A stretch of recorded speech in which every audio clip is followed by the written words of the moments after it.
Hello, Galaxy. I'm Chris Pirillo, and this is my view in fewer than two. AI! No, wait. Don't go anywhere. Keep listening, because AI is here, and it's not going anywhere. Now, this is the thing I wanted to talk about, because according to sources, Sam Altman told developers in May that OpenAI, the ChatGPT folks, plans to turn ChatGPT itself into a super smart personal assistant for work.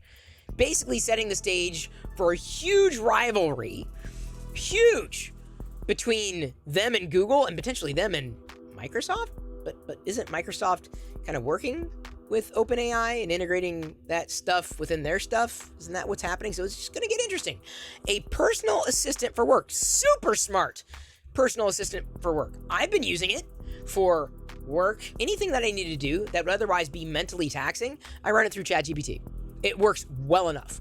So that's a lot of busy work that's been offset, but if they're planning on making that a super smart personal assistant, I'm not being hyperbolic when I say that's potentially a game changer. And if anything, it'll just cause all these other companies and businesses and platforms to up their game. So your work is likely going to be impacted by it. What you do, unless, what you do doesn't involve technology in any way at all. Like, you never have to file paperwork, you never have to do any kind of writing, you never have to do any research or anything like that. I mean, if you do just nothing but physical labor, fine. I can imagine how a personal assistant like this might not help you, but for everybody else, it's going to make a big impact. Will you use, if you're not using it already, ChatGPT as your personal assistant?